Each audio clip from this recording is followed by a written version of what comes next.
If you find yourself at your desk thinking, there is so much to do in my business and I don't know where to start, this message might be for you. If you're wondering, should you be working on your finances? Should you be working on generating leads for your pipeline? Should you be documenting your system so it's all not living in your head? Or should you be doing something else altogether different? Understand something. We're not lazy, but sometimes everything feels important and we end up doing nothing because we can't decide.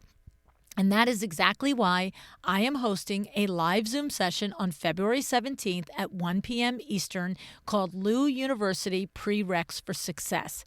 In this hour together, I'm going to walk you through the core areas of a well-run creative business.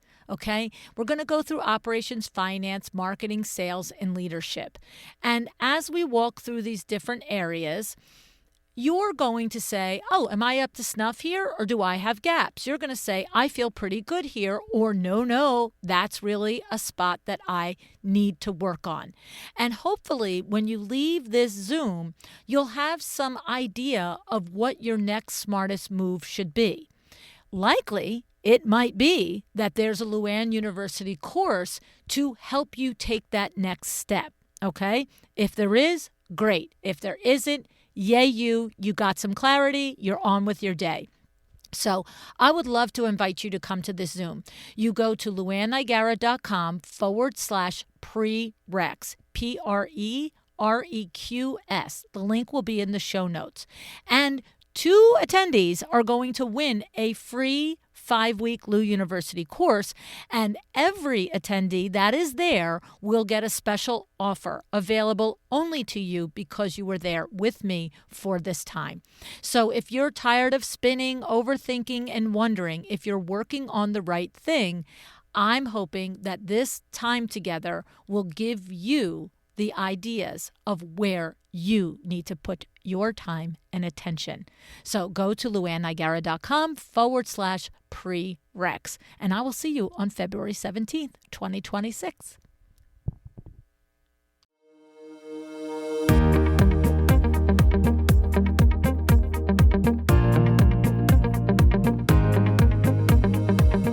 Welcome to A Well-Designed Business. My name is Luann Nigara, and I'm so glad you found this podcast. Together with my husband Vince and our partner Bill, we have grown our company WindowWorks from the ground up. So I know and I understand the challenges you face in running your interior design business.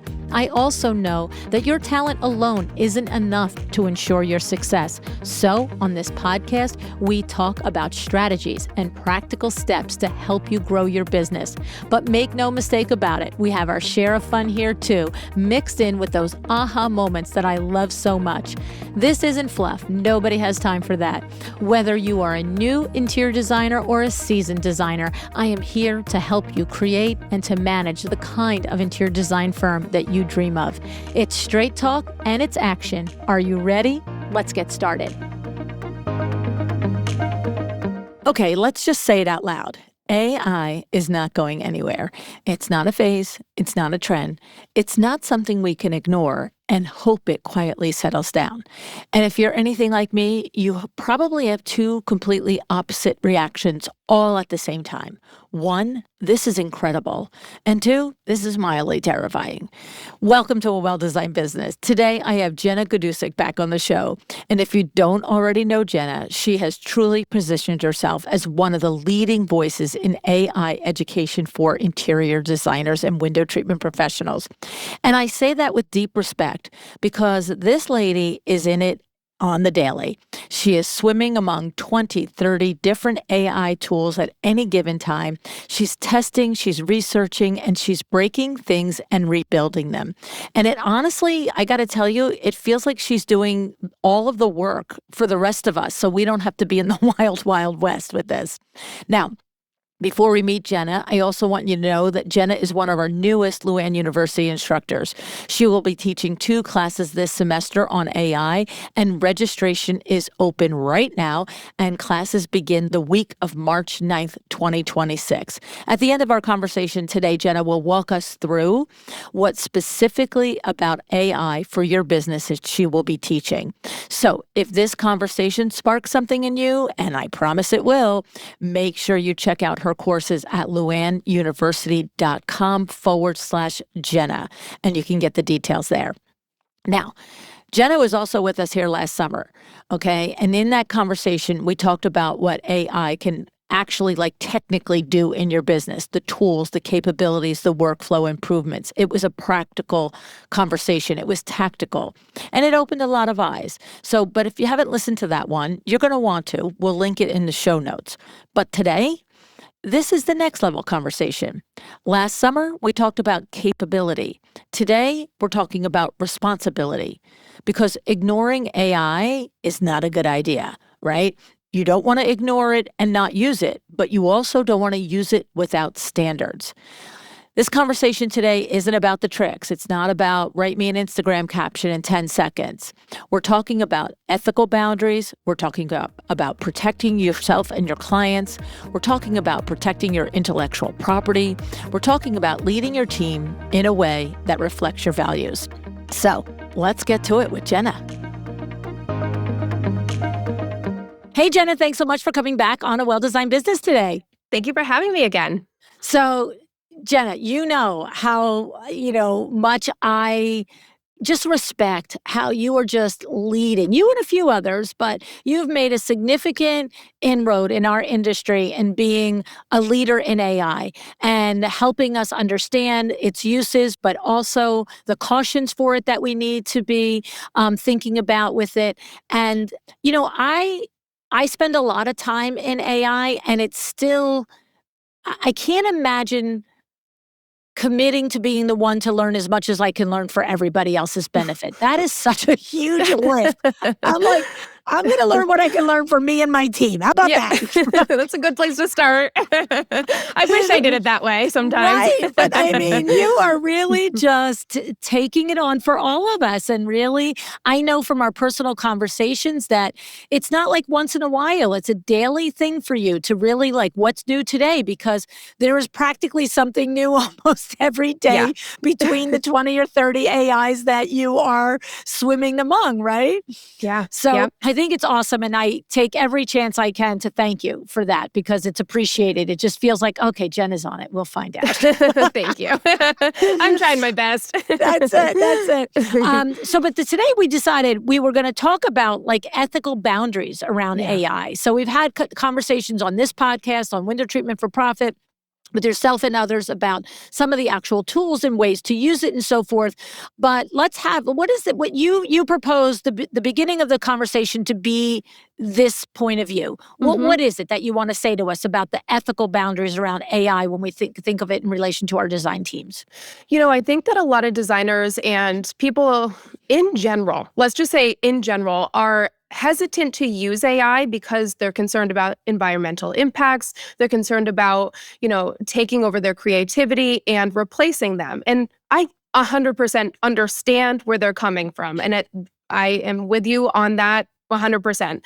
But if we don't pay attention to where it's helpful and how to actually set ethical boundaries for ourselves individually and for our teams, and we just ignore it altogether, that is not how we're going to move forward in a positive way. So setting day-to-day ethical standards for ourselves is something that I have taught since the first class that I taught back in November of 2023. And every single class is framed around that.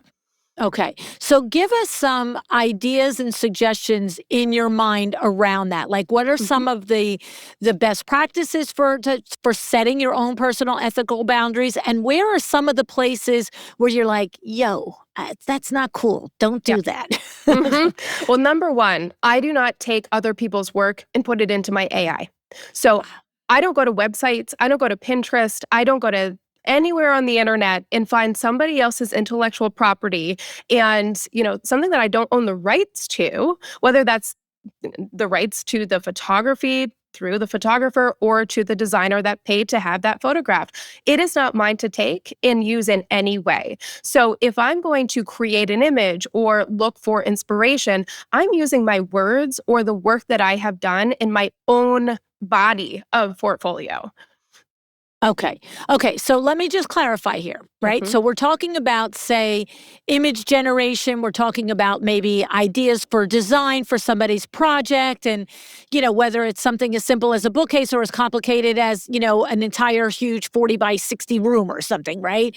You're saying, I'm not going to go into Pinterest or I'm not going to go into like the AD website and pull that information and say, I want a room that looks like this. Exactly. And the reason why is because if you take somebody else's property that you don't have the rights to, and you put it into one of your AI models, it will spit out something that looks just like the original person, and Right. it was never mine to use or take in the first place.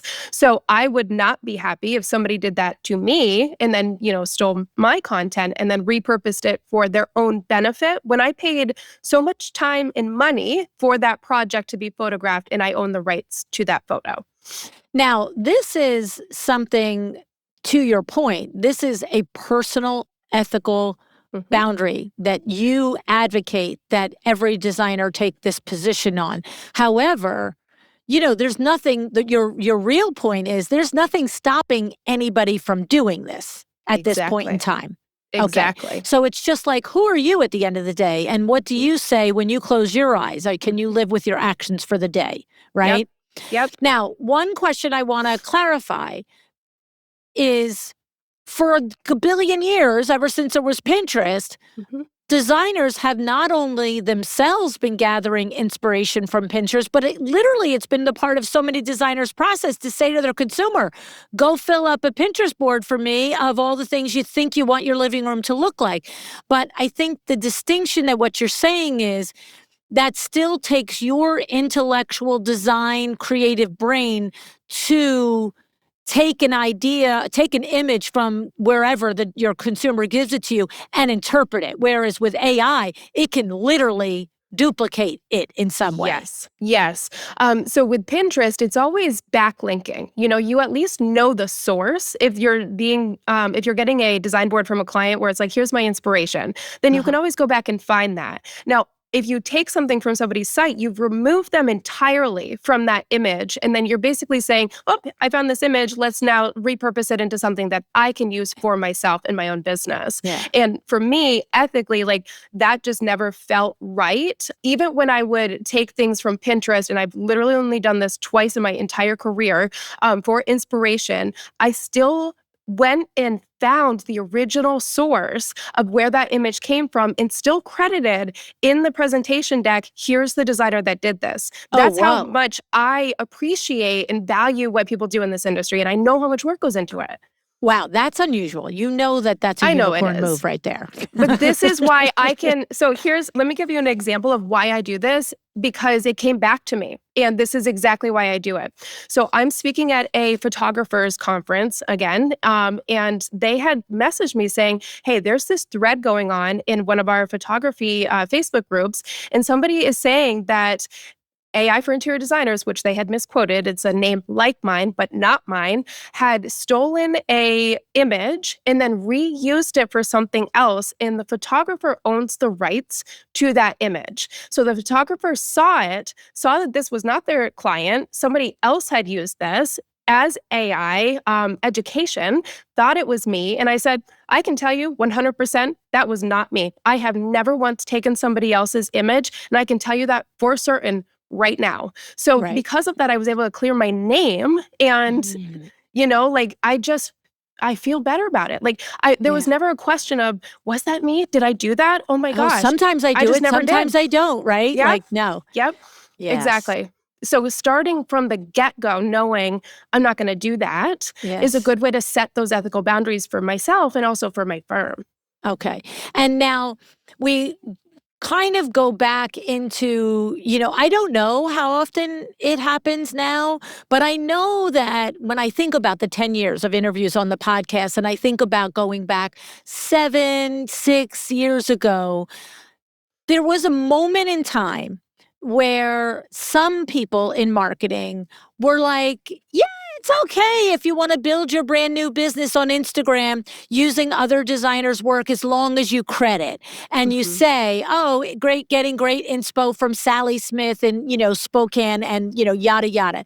But then it kind of moved. And I feel like I can't say that we have the conversation too often any longer, but I feel like we don't have the conversation too often any longer because I think most designers have come to, nobody reads captions. If it's not your work, don't share it. If you don't have work photographed yet, just don't put work on Instagram. So it feels like that kind of thing, but you're 3 steps ahead. Let's not decide in 3 years that this is a bad thing. Let's make a decision from the beginning. I think it's the call to the industry. Forget what the other humans are doing. We forget what photographers are doing. Forget what cake bakers are doing. Forget what wedding planners are doing.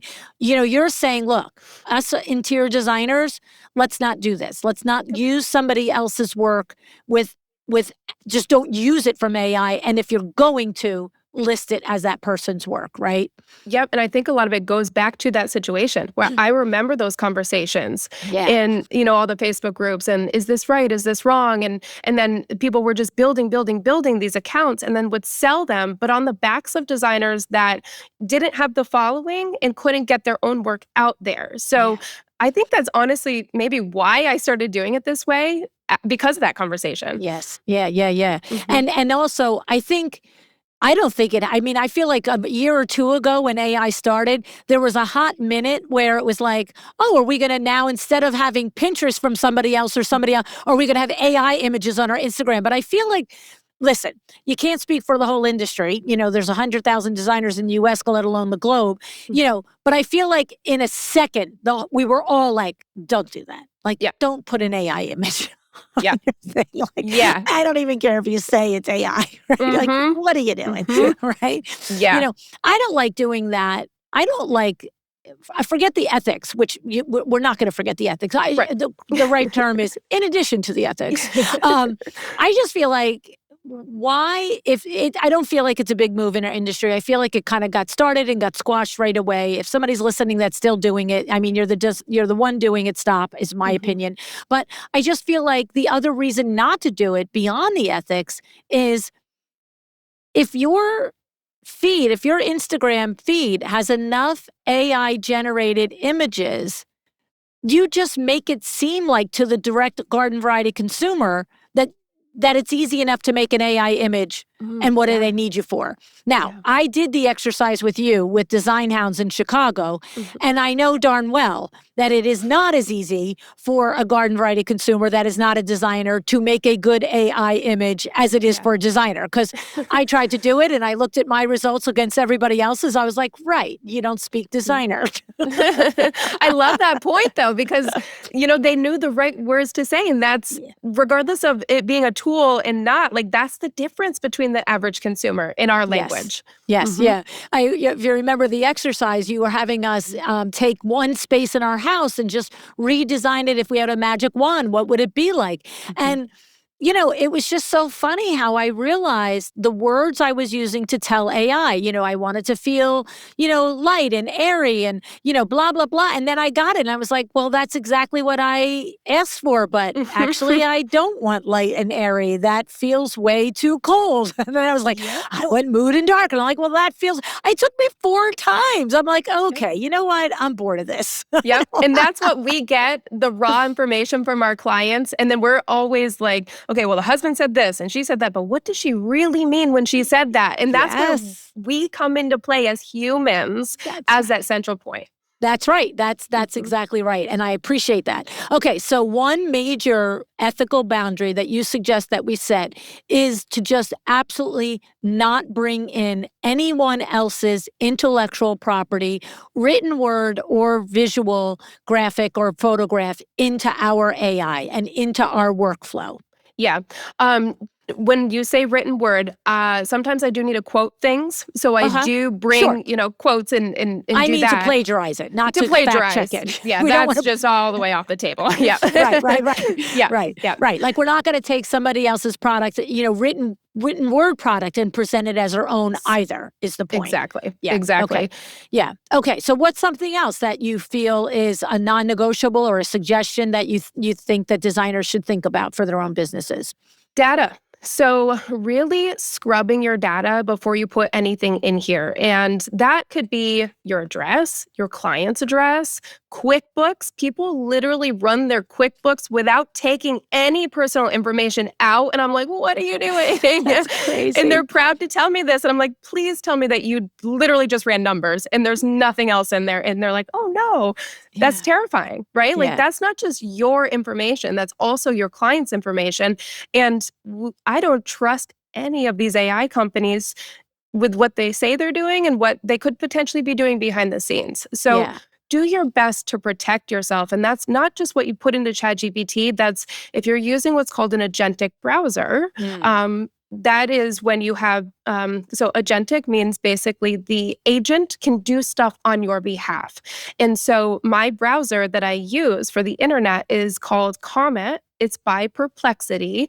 It's agentic, meaning if I say, hey, go do this thing for me on this page and I'm logged into it, it can execute that for me in my browser.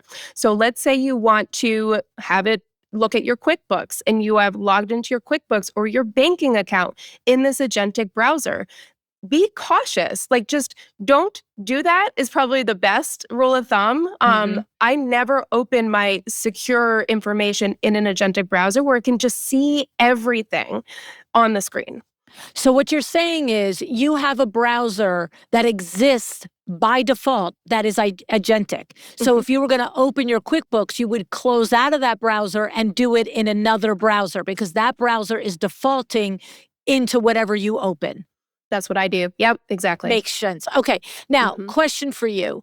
I know that you have told us to turn our AI setting to not be the teaching model. So by doing that, that doesn't ensure the privacy, or you're saying it's supposed to, but there's not full trust on your part? Yes, the second one. Okay. Just because of what I'm hearing about ChatGPT conversations now being publicized online, I don't trust anything.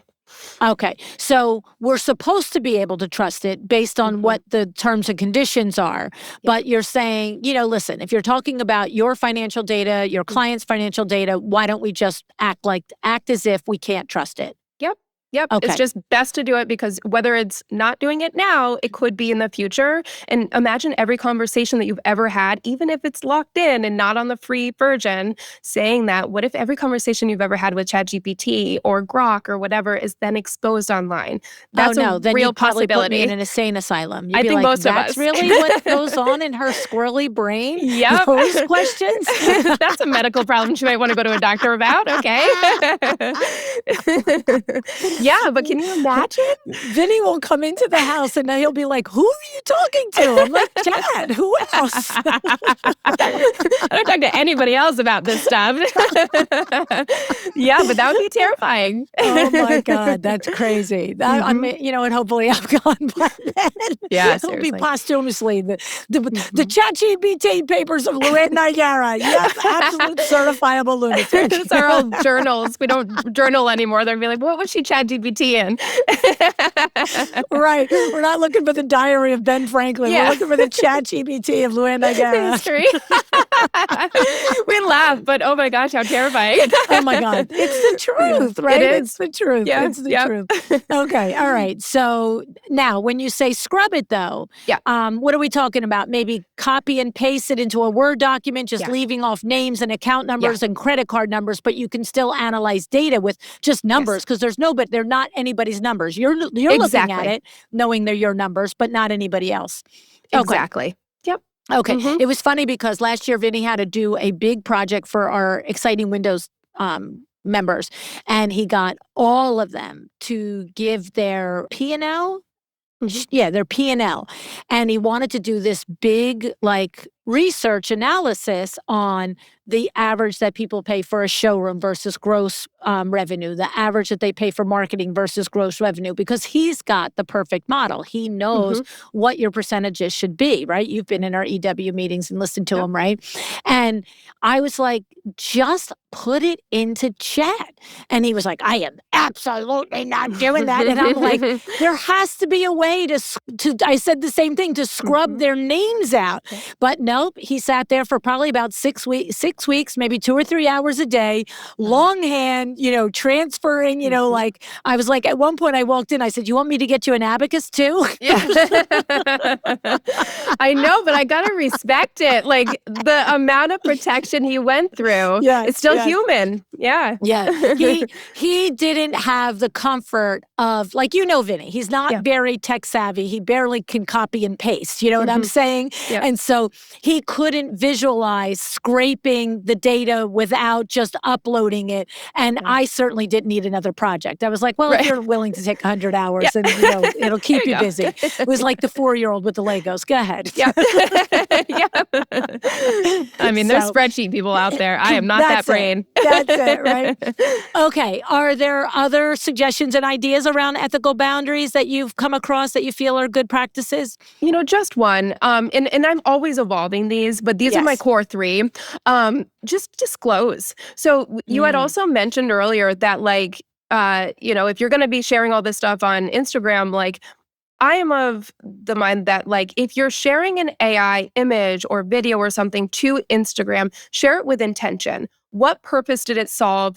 Does it showcase to potential new clients, like, maybe a new process that now includes AI in your firm? And you're saying, look, here's when and where and how I'm using this. It's not replacing this part. And you're literally showing and telling why and how you use the AI so that you can differentiate yourself in that marketing sense. Right. Okay. I like that. It's funny because I'm very careful, and there may be another year or two down the line where it won't be a necessary conversation, but when I start every year with my new chairman of the boards, we have our Zoom meetings, and some are 3 hours, some are 2 hours, some are 1 hour.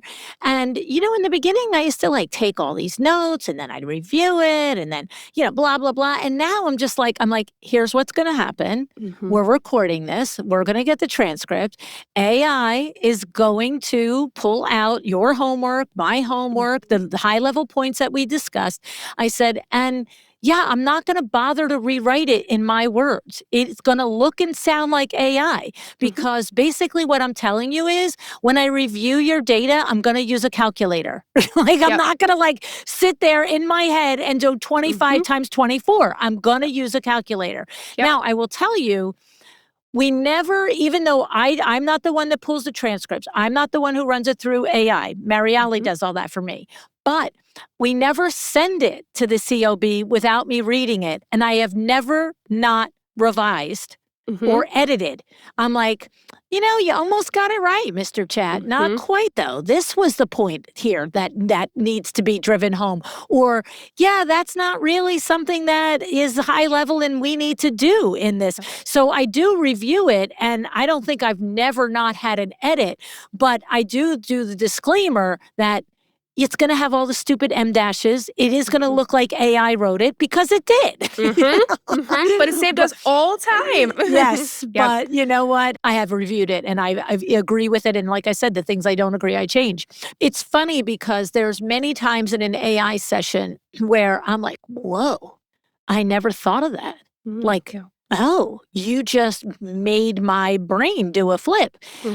But there's also as many times that I'm like, you totally don't get it. Like, that surface level, that is not the nuance in this sales discussion, or that's not the nuance in this hard conversation that, we have to be talking about here. So it really, to me, it's like the calculator, right? It's, if I am just calculating what my grocery bill is, fine, it's a calculator. If I'm calculating, what my taxes are, it's a calculator and a double check and a triple check. And why don't you look at it too? You know what I mean? That's what it is. It's like, but there's nothing that it's just on autopilot. It said it, so we're done, right? Yep. That's kind of reminding me of a off-skirt ethical thing that I have, and it's keeping your authenticity. So if you don't know what you're talking about and you want AI to run a blog or give me suggestions, it's going to be exactly what you just said. Yeah. Random, Yep. and wrong for the most part because Yep. it's high level, right? Yep. It's just like whatever the average is online, that's what it's coming back with, average. But if Yes. you know what you're talking about, grab your transcript, go on a walk, use your note taker in your phone. That's what I use. I actually don't use it directly in ChatGPT with the voice when I'm having long, just brain dump conversations because it times out. So Yeah. I will do a voice clip built into my Samsung phone note system. Apple has it as well. Grab that transcript and then take your words and say, now turn this into an email blast or turn Yes. this into a blog post. And don't change my style of speaking. Don't Yes. change anything. If you have extra information you want to include, let me know what that might be to facilitate and really round out this content. Yeah. It's Yeah. so different. Yeah. I find too that if you are, half awake at the wheel while you're doing this, especially for me, I'm not using it for image generation, I'm using it for writing, right? Yep. I find that I don't know that I've ever gotten any piece back that I was like, that's it, right? Mhm. It's like it always, like I'll sit there and I'll be like, well, kind of like points 2 and 4 are just a different version in different words. Like, Yeah. is this redundant? Like, Mhm. and I'll say, like, you're not impressing me with your smarts by having 6 points instead of 3. If 3 gets us there, we got to go there with 3. You know what I Mhm. mean? It's almost Yep. like, that reminds me of this panel that we had back in fall in High Point 2025. And it was Tracy Murphy, Sarah Daniele, and Beth Bender. And it was about AI and what scares you about AI, sort of a Mhm. similar conversation. And Sarah Daniele brought up such a good point that connects to what I was just saying about AI. Like, I feel like it's trying to impress me by having 10 points when really 4 would do. Sarah said, for somebody like her that's running, she's the CMO of Studio Designer, right? So she's running an entire marketing department. She said, I'm not afraid that my employees will use AI. In fact, I want them to. I want them to be more efficient. I want them to get the work done at a next level with less time and maybe, has an idea that they wouldn't have thought of. She said, but I expect them to review it before they send it to me. Mhm. And that is an interesting key because by default, I'm writing with Chit Chat for a solo show or for an email or for a blog post. So by default, I'm editing my own content and saying, is this really the nudge in this hard conversation? Why it's hard to negotiate here? And sometimes Chat is wrong. And I'm like, I don't know how many times you've negotiated something, but that's really not going to get you to the finish line. Right. And so, Yep. but it's like what occurred to me is if you're somebody that's running like her 50, 60, 80, 100, but even 5, 8, 10, like Mhm. as the principal, to your point of ethical boundaries, I think there needs to be out loud conversations about how to use it and how to determine when it's finished. It's no different if Mhm. there was a set of encyclopedias there and every Mhm. designer ever is supposed to like do the description of a table every day. You wouldn't copy it from the encyclopedia and hand it to your principal. So you Mhm. can't do that with AI either and just show up and be like, I didn't think about this. I just had Chat think about it, right? Mhm. Mhm. Yep, because chat lies all the time. Like, Yeah, there's just no real truth, especially if you don't know what you're talking about. You would right, never catch that. right. But also, even if you do know what you're talking about, it still is gonna throw in some weird things in there. Yeah, So yeah, always review, for yeah. sure. Yep. It's so crazy. I have to say, since you have taught me to create the special GPTs and the projects, the output is dramatically better. Yeah? Like, Good. oh my God. Good. You know what I did one day, Jenna, during the Christmas break? I was at the computer for 8 hours on one day and about 5 the next day. Mhm. I swear to goodness, I didn't brush my teeth. I was like sitting there for hours going, I have to pee. I can't get up. Welcome to my I, life. you know what I mean? It's like, Yes. I'm like, I'm backing up first. And then he's like, get up. I'm like, I can't. I'm Yeah. in the moment. I'm like, I don't even know what happened next. Like, and what I did was, I said, that's it, line in the sand. I need to make this thing work for me. Mhm. And I literally said to it, if I were going to create the best combination of a special GPT and a project GPT for these 5 verticals in my business, Luann University, Boardroom for Creatives, blah, blah, blah, blah, blah. I said, one by one, start me with step 1. Mm-hmm. It was bonkers. I had done the projects and the special GPTs. I had the most ridiculously wrong information in the knowledge, the wrong information in the project files. Like I just was putting more is more in every spot as opposed to recognizing the spots for the right kinds of information. Yeah, that's important. Because it dwells crazy. on things that are not important. And Right. so you need to take that stuff out too. Yes. Yeah. And it was like, I even just M dashes. I'm going to tell you what, since I did these new GBTs at Christmas, I can't tell you the inordinate amount of words that I produce in a week. It's ridiculous. I basically write half a book every week, but it just goes on to 2 podcasts and email sequences. But I'm going to tell you what, I don't think I've gotten 5 M dashes in 2 months. You trained it well. That's awesome. I mean, because I had to do not use M dashes in the wrong spot. Okay, that's important. Yeah. I had the instructions in the wrong spot. Yep. It was crazy. And as soon as I put it in the right spot, it works, Yeah. So, and like to Nicole Heimer, the owner of Glory and Brand, she's like, I love a good M dash. Like this is one of the greatest tools of copywriting that chat just ruined for us. I know. I did a thing about that and I was like, hey, your dead giveaway, it was months ago, is this M dash? She commented and she was like, I love the M dash though. And I was like, well, I can't spell. I have no grammar sense. So like for me, that becomes a comma or something else. I just ignore it. Exactly, right. But anyway, okay. And then I guess now, talking about moving into that conversation about employees and making sure that they're using it as a tool, not as the end all be all, right? Conversation around that on your mind, Jenna? Yeah, I think that's where I would get started.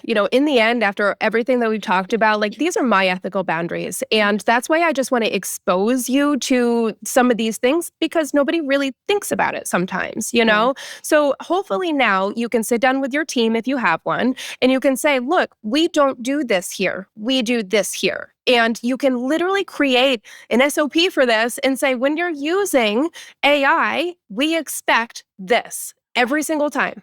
And I think that's a good place to start for all firms, especially if you're super hesitant to get started, because it does set those guidelines. We can control what we can control. We can't control what they're doing at the higher level right now. We can be loud about it. We can have conversations about it because it's not going well, but what we can control is our day-to-day. And that means, do I need to have a chat conversation or can I maybe use my brain for this and not waste some water? Those types of things. Yeah. It's funny because, I just had a conversation recently with the chairman of the board and she was saying to me, I need to hire on one hand, money is a thing. And so I realize if I get maybe a design student who's recently graduated, I can get at a lower rate, but then I don't know that I have the bandwidth to train. Whereas if I go into a more experienced designer, I feel like I can, and I said to her, I said, no.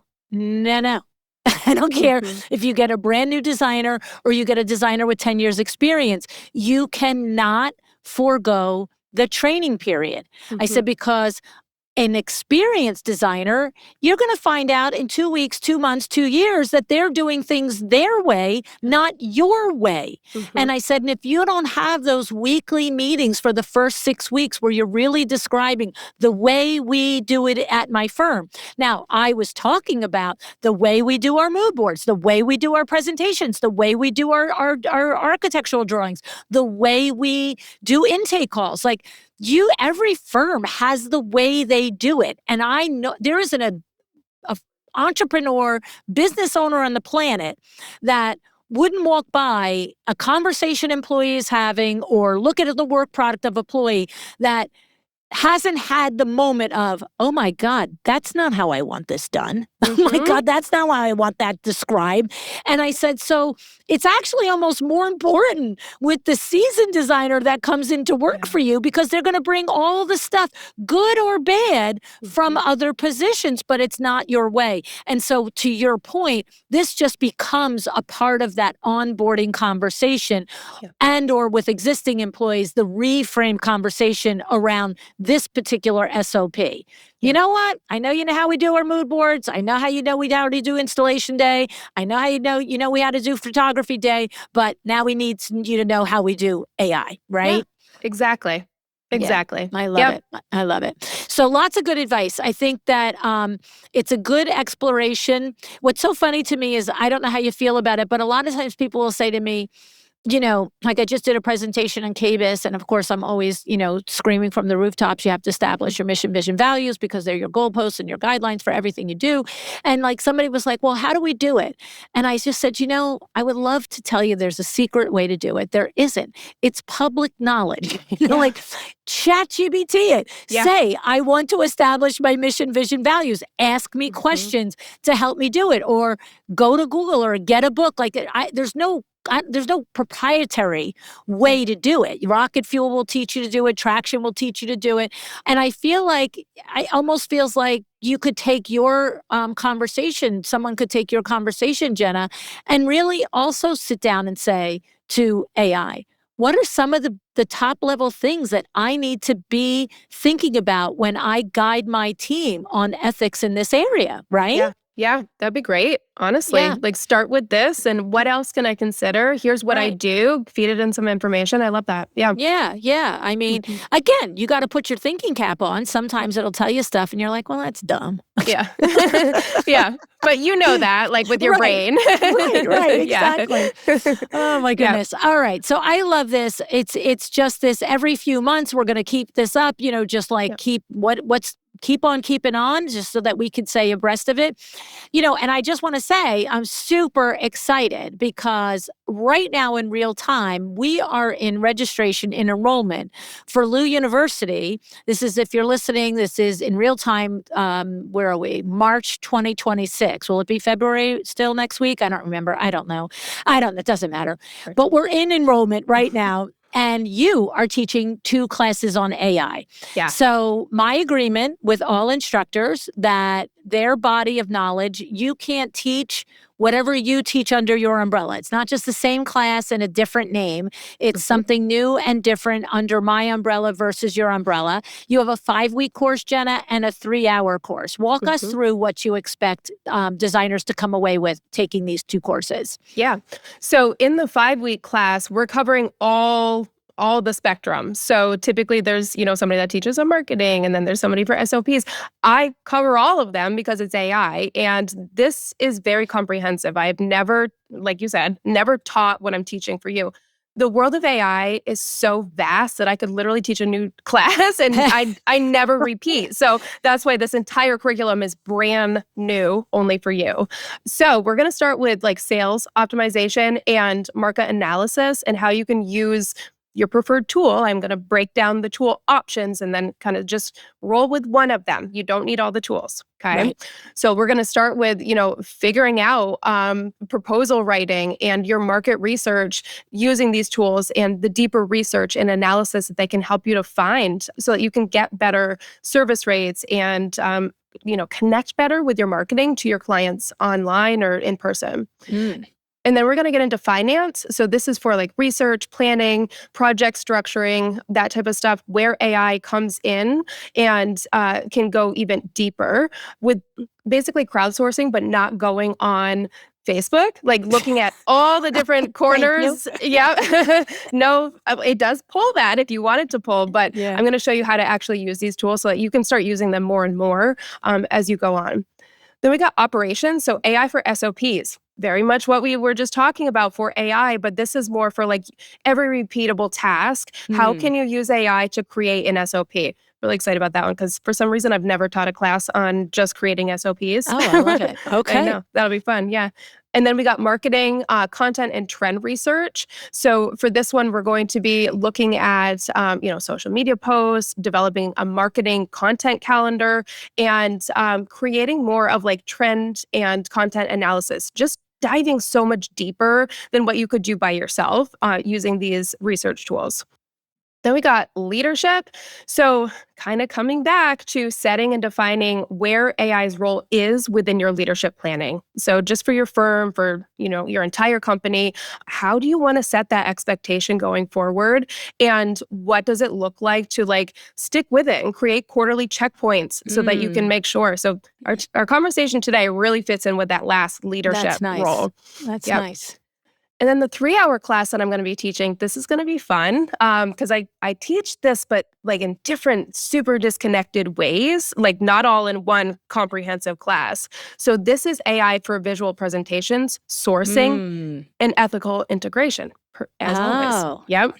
So, creating concept boards, using AI platforms to quickly look for products, pricing, sourcing, see what's in stock, using ethical, sustainable AI practices as you're doing all of this.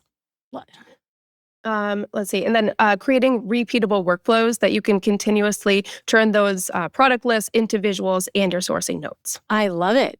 2 separate things. Now, the 3-hour class is not relevant for window treatment professionals, right? But the 5-week class, with the exception of the operations process, but I'm already my God, I'm going to have to go into this class, the market research and then the financial, I'm just and then the marketing calendar for the year. My goodness, the bear of a marketing calendar for the year, just bong. It's just, it's mind bending. And so is that applicable both window treatment and designer? Yeah. Yes, it is. 100%. Yeah. Everything is very open-ended for all industry, every corner of our industry. Mm-hmm. Good. I love that. That's awesome. That's really good. Vinny needs that class, but we'll never get him to sit in it. But yeah, I get it. I have a hard time sitting in classes too, Vin. Oh my goodness. Yeah. So we, if say your link, Jenna, for Lou University, is it just luannuniversity.com/Jenna? I think so. I'm pretty sure that's what it is. Yeah. Okay. So I'm happy to have them go through your link if that's where they heard about Lou University and they're interested in taking your classes because, I just think that's awesome. I'm super excited. This is necessary. I think that what you're doing and the way you have so thoughtfully considered the 5 modules for the 5-week and then the 1 module for the 3-hour for the design actually component of it. It's a no-brainer to me. It literally, the class will pay for itself before, a month is out in your time. You just clock the hours saved and it's oh yeah, I just made that money back. No question. That's the intent. Definitely. Yeah, exactly. So now tell them how they find you and all the things that you do on your own platform, your podcast and all of the things. Yep. So my podcast is called AI for Interior Designers Podcast, and it's on all social platforms. You can also go to aiforinteriordesigners.com. That's my main website /podcast. And that's where you're going to find all the recent, episodes, and my calendar's on there, upcoming classes, and you can register for the full semester or year of my certificate program, which again is different. You'll see all the classes through the end of the year. So you can see what I'm teaching every single session.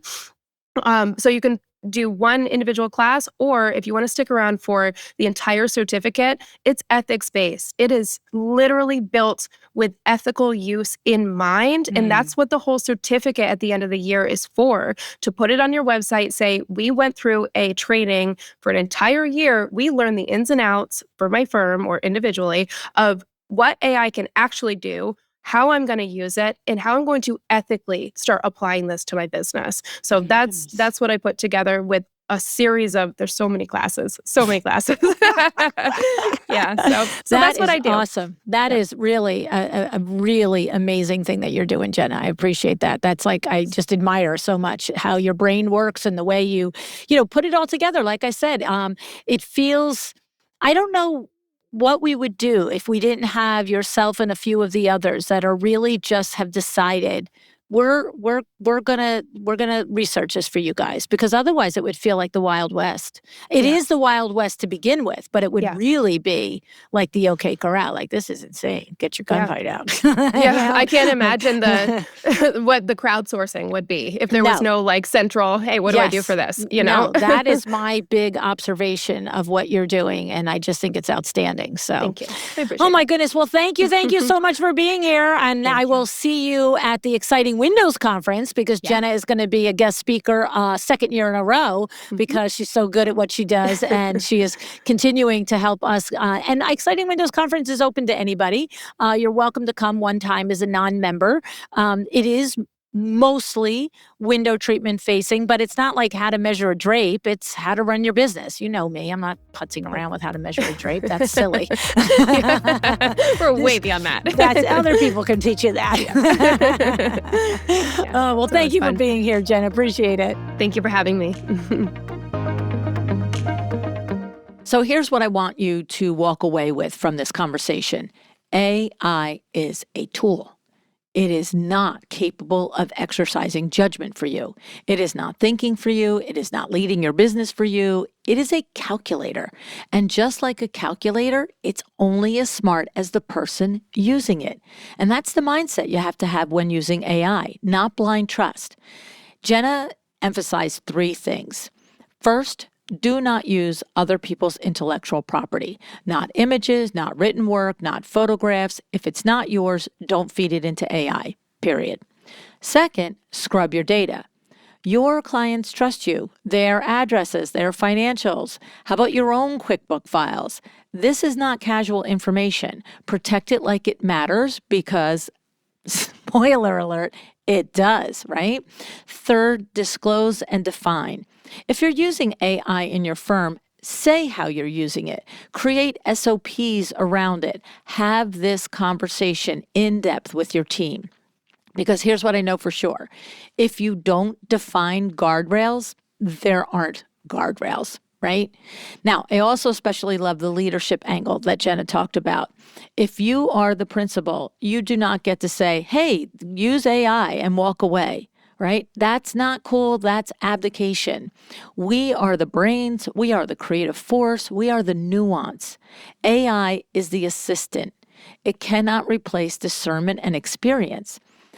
And I have to say, I use it constantly. It can save you hours. It can sharpen ideas. It can expand thinking, but you have to stay awake at the wheel.